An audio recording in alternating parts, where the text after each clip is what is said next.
What it do, DZ? What up? Another morning of EDL videos. Couldn't have anything better to start my day. Everything good in your world? I gotta work. That's about. That's not good. That's not good. I gotta work. So we're gonna get a couple more. We're gonna talk about the week. Last week, I got some notes on some of the games and then some previews as far as matchup goes. I'm gonna wait for that because there's plenty of stats and things to talk about last week. I'm gonna try to fill that in when we cover the matchups. So usually I kind of do at the top, talk about what the players did, what the teams did, but I'm gonna save that and try to bunch that in with what's going on there. We're gonna get another person into the Hall of Fame pool. We were gonna do two, but I'm sitting here this morning like 20 minutes ago going over my notes, and I'm like, damn, this guy is like, I can't believe how good his numbers were and like how overwhelming. I'm like, this is wild. So I go back and double check it, and my numbers were wrong. I like double did the same numbers twice in a couple years. So we're still gonna get somebody in, but we're gonna get in one less person than we were. We're gonna do one wide receiver, one running back. We're only gonna hit the wide receiver today to get in, but I do like the two guys we have going head to head with each other. Um, Blind bidding, busy day and blind bidding, or busy week. There was no adjustments this week. Confidence pulls are good. I think we still got three people left in the Survivor, right? Me, you, and Seward. Everything's rocking and rolling. Any kind of news or sort of anything you wanted to bring up before we just jump into the Hall of Fame? We did talk about this. I think it's franchise tag week. Oh shit! Yes, I will put that. Good call, Deezy.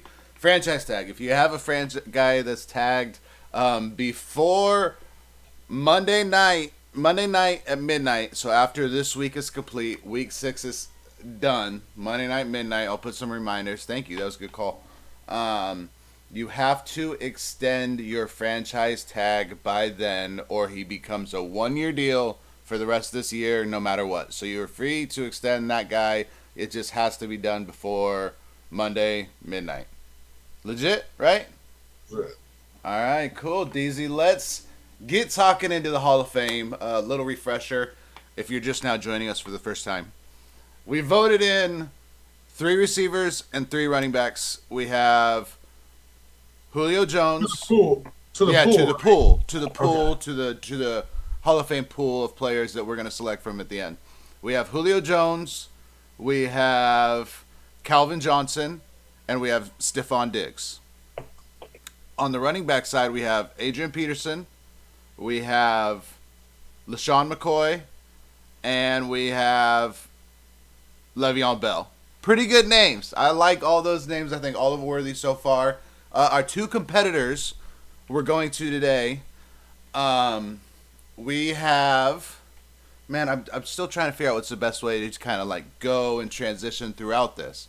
But we have Des Bryant versus Brandon Marshall. Ooh. Two, two really good. Now, one thing we talked about last week, or you kind of brought up, because we talked a little bit off of the video, but trying to keep in older guys or people that just aren't in the first couple years of their career. I don't know if we should get like a baseline. You have to have at least 5 years in the EDL to be whatever. But this is where Then I Calvin went. would be out. Right. But we did talk about the one thing that we brought up was peaks. We wanted to talk about peaks and how good they were at their best, and that's kind of how I landed on these two players because neither one of them spent a lot of time in the EDL, but their peaks were very, very well. So I'm going to get into those. We are going to start out with. Let's start out with Brandon Marshall. All right, so Brandon Marshall was pretty much primarily on Rupp's team his whole career. Don't know if he moved back at the very end. Maybe the last year he ended up somewhere else, but he might have spent the whole time on Rupp's team. Super Bowl in 2013 and 2016. So two-time Super Bowl champ with Brandon Marshall. I'm going to read to you off a 5 year stretch, DZ. Okay? And not to get too number and hard to decipher, all I'm going to tell you is where he finished among wide receivers in his fantasy points, okay? So this is from 2012, 5 years on. Second, fifth, 32nd, third, and 48. So in that 5 years, he had 3 top 5 finishes as far as wide receivers go. Now, we're just talking about the peaks, so we're going to eliminate that last year that was his 48th finish, and we're just going to talk about those 4 years, first 4 years of the EDL. He averaged 97 catches, 1,256 yards, and 11.3 touchdowns a year. Pretty good stuff. His high points of his career was 39.2. That was the only time he ever broke 35 in his career. One time, 39.2. He had 3 finishes in a 4-year span of second, fifth, and third. And then over that 4-year, he was pretty dominant. All that makes sense? Yeah. Follow it pretty good? All right, now let's move on to Dez Bryant. Same kind of formula, just talking about the peaks and the best of the best years he had. He's a one-time Super Bowl champ. This is 2016. This is with Cam. I must have wrote the Super Bowl dates wrong. Maybe it's 20... Yeah, I got it pulled up right here. Let me go back. Brandon Marshall was 2013 and 2015. I put 2016. Dez Bryant was 2016. That was on Cam's squad. Dez Bryant kind of, as we know, had a weird career. Kind of got traded around a lot. He started out on my team. Had some good years, but then had a few down years with injury. Missed a year or two and then came back with the Ravens. So the longevity is kind of weird on Brandon Marshall, but we're going to focus on his peak. I'm going to rattle you off 6 years of just fantasy finishes. 4th, 7th, 4th, 81st, 37th, and 24th. So he had the 3 big years, and then he kind of fell off, but it was a little more relevant for longer than Brandon Marshall. When Brandon Marshall hit the cliff, it was done. You know, as far as being fantasy relevant. Dez Bryant was able to kind of hang in there a little bit longer and produce some weeks. Now, if we want to just focus on that 3-year stretch where he went 4th, 7th, 4th, one of the best of the best, he averaged 91 catches, 1,311 yards, and 13.1 touchdowns per year. So the 3-year stretch from Dez Bryant versus the 3-year stretch the 4-year stretch of Brandon Marshall is neck and neck. It's really good. And then we got Dez Bryant's career high as 43.4. He also only broke 35 points one time. What do you think? Any spitballing? Any kind of... It's surprisingly when you brought up the 2 names, I instantly thought Brandon Marshall. In my recollection, I just feel like that guy was more trustworthy. I know you threw those numbers out there, but he just felt more trustworthy than Dez Bryant. Dez Bryant always seemed to be something going on, like just an injury or, riffs on the sidelines or catching the ball, not catching the ball, in playoff games. So I like Brandon Marshall out the gate. I think I'm going to stick with him. Those stats are really close, but I think I like Brandon Marshall in this instance right here. For me, when I'm putting it in there, I'm like, who do I find to go against Dez Bryant? Because the guy had again, over a 3-year stretch, he was averaging 13.1 touchdowns. He put up 40 touchdowns in 3 years from a wide receiver spot. That's incredible. I thought Dez Bryant was going to be a shoo-in. I'm like, who the hell do I have to go against Dez Bryant? But then I went against I put Brandon Marshall in there. I'm like, holy shit, Brandon Marshall was a lot better than I thought. So I was last week probably on here and off here talking shit about the guys that we had left to pick from that weren't relevant today. And surprisingly, I think maybe there's a few more names in the hat than I realized. So Brandon Marshall, I like him. Definitely worthy. Both players worthy. But Dez, get him on out of here. Brandon Marshall's joining the pool of the hopefuls. We'll talk to his people, let him know that he's in. But another player added, Daisy. I like it. For the guys that I had that were gonna be in, will be in next show. All I got to do is clean up a couple numbers, but that probably take me 20 minutes, and I didn't have it this morning. But let's boogie on forward let's talk about last week to our previews, reviews. Where are we at? Weekly results. Week 5. Week 5. We are going to start with Matt. Oh. Actually, I just put a little side note. We're going to go through it, but we had 3. This was our closest matchup of the week, but this was a week. We had 3 really big blowouts. And then this matchup, which felt like. But, little side note, I will have on Matt's team, first time ever Matt swept Rupp in a season. Ever. Since Matt's been in the league. Ever in the franchise. Matt, get in the broom. Get in the broom. Get him out of here. Matt getting the sweep on Rupp. Congratulations. I know Rupp's a tough competitor. I only say that out of respect for Rupp. But let's talk about Matt. Who is this pay dirt? Yeah, I went with, surprisingly, Nate, Logan Thomas, 25.2 in this one. It was a Thursday night. Last week's Thursday night game, 9 catches, 77 yards, a touchdown. He's the number 6 tight end by average now. And kind of surprising, I honestly thought Logan Thomas was dead. He's back, Nate. I feel like, I had him once, and he was good, and whatever. But Logan Thomas, good work. What's his Joe Dirt? I went with Romeo Dobbs, who's been hot. I think I mentioned him here before, maybe last week, the week before. On the heels of back-to-back 18-point games, only 1.4 on Monday Night Football for Matt.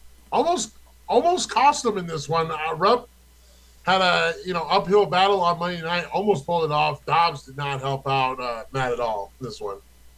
And let's circle over to Rupp's team and talk about his pay dirt. Big start for Rupp. Maybe Logan Thomas offset this a little bit, but 49 points from DJ Moore, Nate. 8 catches, 233 touchdowns. He went from wide receiver 42 through 3 weeks. Now he's at wide receiver 4. Also, side note on DJ Moore, career fantasy day for him. Highest points he's ever scored for himself in a matchup. And in all of his career, I don't know how many games that is, I think it's like 4 or 5 years, only his 4th multi-touchdown game of his career. Kind of wild, but career day for DJ Moore. Good to see. Who is his Joe Dirt? Hey, Dak Prescott, Nate Dogg, 6.4 in this one. Rupp, unfortunately, only got to start one quarterback. This is not the start he's looking for. 153 yards passing, Nate. Only 1 touchdown, 3 interceptions for Dak. Number 21 quarterback, Nate, 10 points behind Desmond Ridder. Hey, don't get worse than that. Oh, no, man. Dak's ass. Good win for Matt. First time you swept Rupp, so congratulations there. I know I got Rupp this week. We'll talk about that soon, but he looking for a bounce back. Let's move on to our next game. We have Zoe versus Pete. This is one of the blowouts I was talking about. Start out with Pete, 279.8. After a slow start to the season, Pete's really, his team's putting up some points. So let's talk about his pay dirt. Yeah, basically it's because Justin Fields became a quarterback again all of a sudden. Man, maybe one of the weirdest players in EDL history, Nate, can go from, his value is so volatile. It's like crypto back in like 2017 here.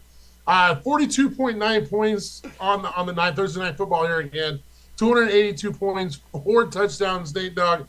The only quarterback in the league with 2 games of 4 touchdowns.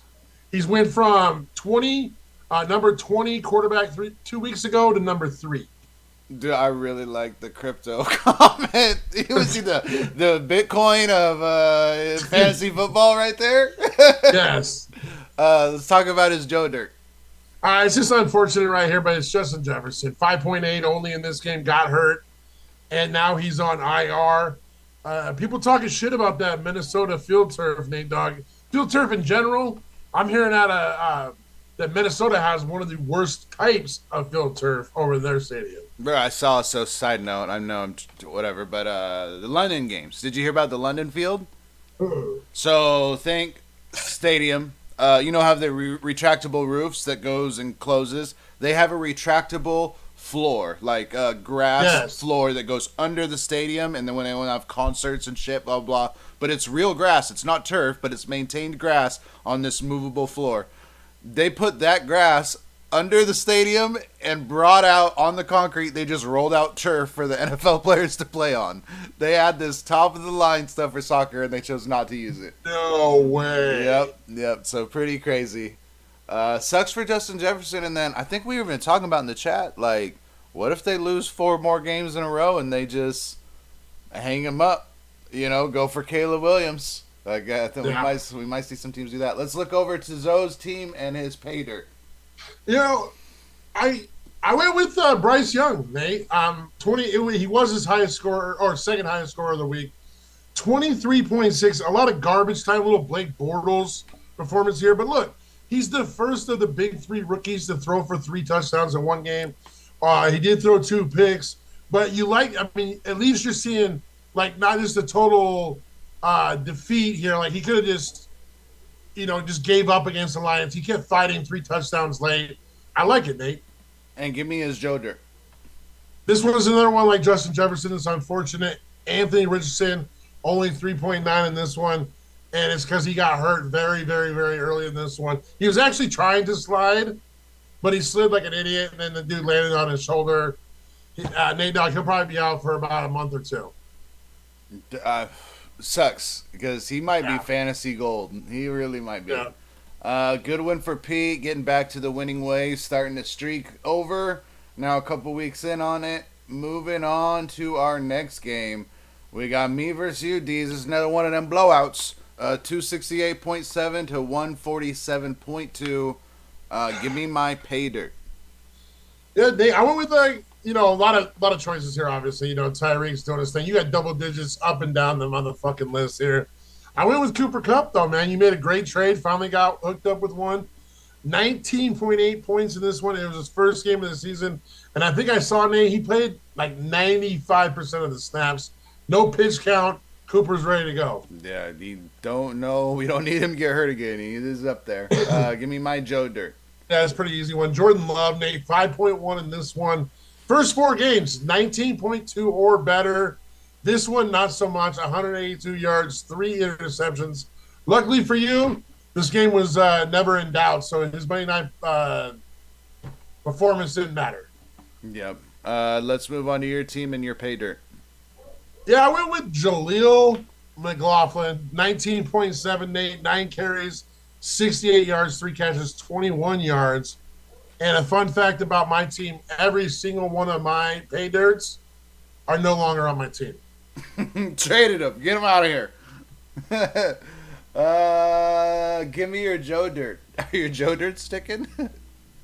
Oh, God. No, yeah. I have no choice but to keep these guys, I guess. Marvin Mims made it on this one. Negative points, Nate. Muffed a punt. He's had a couple big weeks this year, but he's just too inconsistent. It's driving me up the fucking wall, to be honest.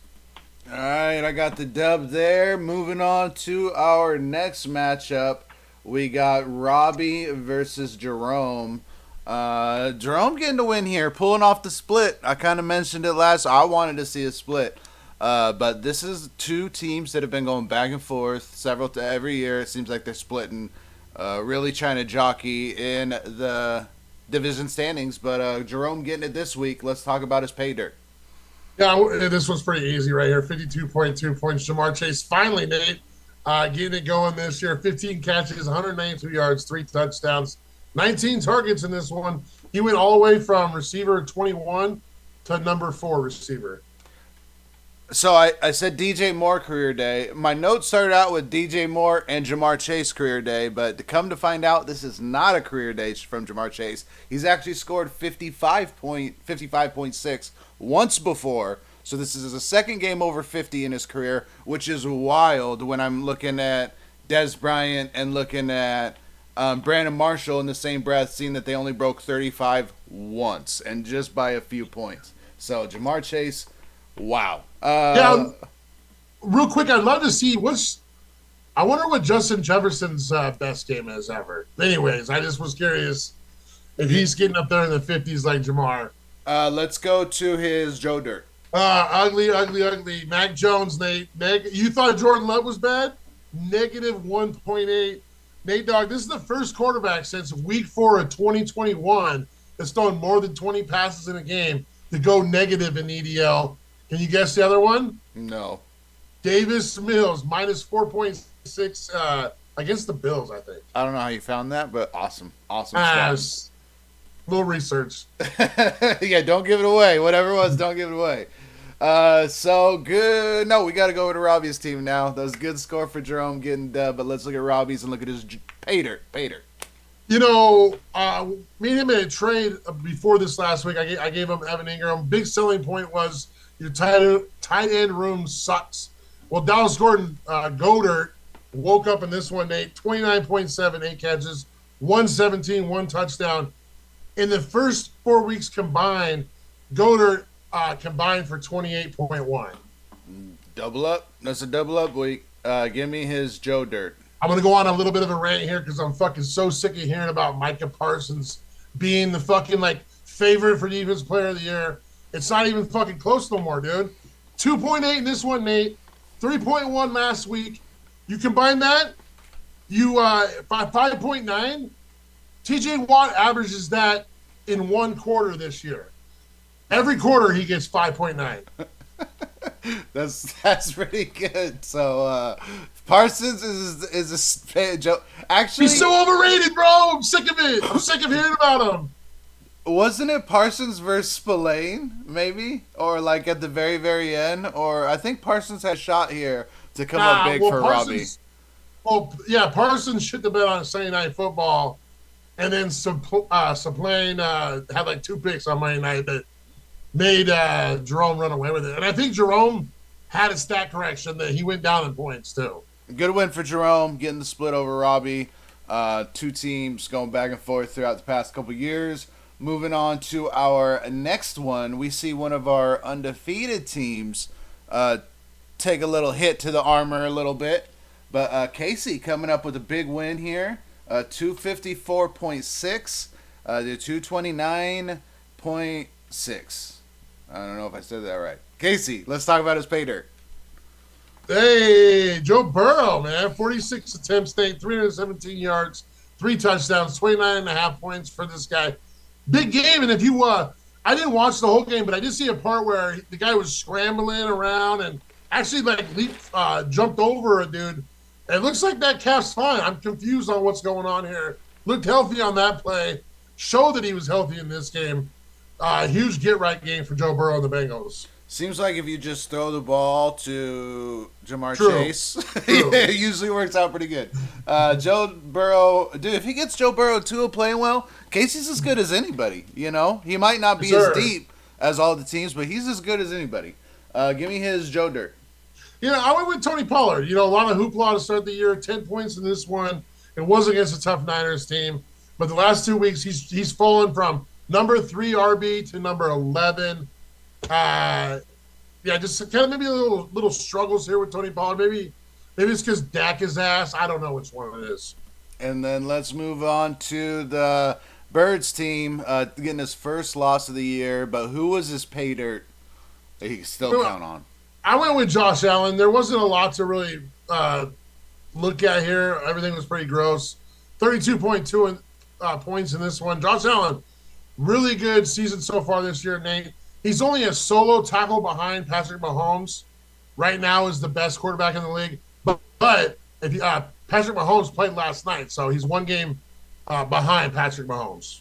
Great year for Josh Allen. And then his Joe Dirt. This kind of hurts because I traded this guy. I thought really highly of this guy going into the season. And Ramondre Stevenson, you know, only 4 points in this one. 8 carries, 24 yards. Just an ugly game from the Patriots all the way around. Number 24 running back. And what sucks for, like, Stevenson owners is Zeke got 25 snaps in this one. Ramondre, 27. I don't think that's that kind of snap share that I envisioned when I heard about him signing there. And I really don't understand why they won't just lean more on Stevenson. Agreed. Good win there for Casey, getting a little bounce back, getting right. Moving on to our, which we really could have let off with this, DZ, but another one of them blowouts, and this one's kind of a fancy blowout because it has a couple things to go along with it. We got a new scoring champ, a new high points in the league, new high points ever. Plainview Crushers Edwards with 363.5, a gaudy score, a phenomenal score. Not only was that the new crown of the league. This matchup here was the highest combined between any matchup this year, the highest combined score, and also the biggest margin of blowout, the margin of victory. So the highest combined score, the biggest blowout, and then Edwards gets crowned the champ. Phenomenal job. Let's talk about his pay dirt. Dude, this is wild just looking at this. Like, he had one guy under double digits. It is insane right here. I went with Travis Etienne. We all know the infamous trade he made with Zoe to start the year. At the time, honestly, I was like really down on Etienne, but now when you look at it, 41.6 points in this game, Nate, 26 carries, 136 yards, 2 touchdowns. The thing about this is the coach speak. What did we hear coming into the year? Oh, they don't want Etienne out there. Yeah, Tank Bigsby. We don't want Etienne out there. Nate Dogg, he has 200 more carries than any other Jaguar running backs combined this season. This is carries. I'm at snaps. I know. Sorry. Yeah. Side note: first time Etienne's broke 40 points in his career. Big career day from Etienne. Dude, the real bell cow in the league right now, like the truest bell cow, might be Etienne. Crazy. Let's look at his Joe Dirt. Maybe the second truest bell cow, Kyron Williams, only 10.3 in this one. Look, hey, when this guy falls into the end zone, he scores 20 plus. When he doesn't, he's getting 10. That's just the way it is. Awesome job here for the Plainview. Let's look at Seward's and talk about his pay dirt. Hey, we talk about trades looking different from time to time. This one shines a brighter light on Seward with Sam Howell. 29.7 in this one, Nate. 388 yards, 2 touchdowns. That Thursday night game, goddamn, man, that was a lot of pay dirts in one game right there. Hey, if you take out Sam Howell's horrible 0-point performance in week 3, he's averaging 23.5, 2 points per game, which is right there with Mahomes and Brock Purdy. Solid. Let's look at his Joe Dirt. Hey, Jameson Williams, when is this kid going to show up? I thought he was the best receiver last year. I'm stupid. He came back, Nate, after getting his gambling suspension reduced. He had the same amount of snaps as Josh Reynolds, only produced 2.2 points in this game. I'm just wondering, when is Jameson Williams going to show up? Dude, I cannot take Jameson Williams serious until he gets a new picture here. When you click on his profile, he's got his hair all in his face. I can't take him serious. All right, let's look. That's what we got. Good win for Edwards. Couple little side notes before we preview next week. Edwards, first time sweeping Seward in a year since 2014. Long time. This win over Seward puts Edwards' career record at 86-92. Edwards has been a below 500 club, but I'll tell you what, with how hot his team is, he might be sneaking up on 500 and turning that franchise around into his winning ways in a freaking hurry. Good win for Edwards. Once again, 363.5. The new high can't be stated enough. Congratulations on that. Definitely something for us to be looking, try to beat that record. Let's go on to our previews of next week, DZ. We got 4 minutes. We're all right. Myself and Rupp, give me the dub. Dak Prescott's ass. Deshaun Watson has something in his ass. And I got no faith in PJ Walker. Give me the dub. What do you think? Bro, I swear I'm looking at my computer. I don't know if I got something on there or something, but it says minus 0.0 points for PJ Walker. Like, that's disrespectful, bro. That's disrespectful. I got Nate this one. I like it. Moving on to our next one, we got Matt versus you. Give me Matt. Yo, can I just have a week where Like no one has a Thursday night game against me because I just want to be in the league one time. That's it. Next game we got Seward versus Jerome. Seward has 18 people on a bye, and he hasn't submitted his lineup yet. So for that reason, I'm out. give me Bird. I mean Jerome. Give me Jerome. You think the Steelers being on bye would help Seward, but I don't know. It might. You got Jerome. Yeah, of course. Actually, I'm going Seward. Fuck. Give me Shut Seward. up. Shut up. All right, we got here's a big one. I even had a couple. No, it don't matter. We're gonna skip through that. Robbie versus Edwards. This is. Here's a side note. Robbie hasn't beat Edwards since 2019. Is it gonna happen this week? I hope not. I mean, like, I want Robbie to lose every single game the rest of the year. I'm with it. Give me Edwards. Then we got Bird against Pete. Bird has only beat Pete one time in his career since being in the league, and that was back in 2019. Does he get number 2 this week? Does he bounce back from his one loss? Man, he's been going wild, man. Like, I don't think Mahomes did that well last night, though, did he? Like, let's see, he's going against the Vikings. Or Jerry Judy. Did he play? 20.3. Oh, Judy didn't do shit either, huh? Kels had a game, though. Finally. Kels had a game. Fucking hey, dude. I mean, I don't even know. Hey, this is really just up in the air here because, like, I'll go Pete because Pete's been fucking crazy on fire. But, Bird's going to get Justin Hunter or Herbert back. Justin Hunter. Wow. What a name from the past. Is he going to be in the Hall of Fame? Jesus. Keontae Ingram's in his fucking lineup. This guy sucks, Bird. Whatever, fool. I'll take Pete because Keontae Ingram's in the fucking lineup. Pete's pretty hot right now. I think this one's tight. And I like Bird's spot. I think this is probably our tightest match. It's the Bosa Bowl. I'm gonna go Bird. I think this one was tight either way, and Pete kind of had a slower start. Changed your mind last minute. I do. I don't know. Move on to our last one, Casey versus Zoe. Give me Casey. Yeah, Zoe's cooked, bro. All right, DZ. Thanks for being a part of this. The realest EDL ever. See y'all next week. Yes, sir.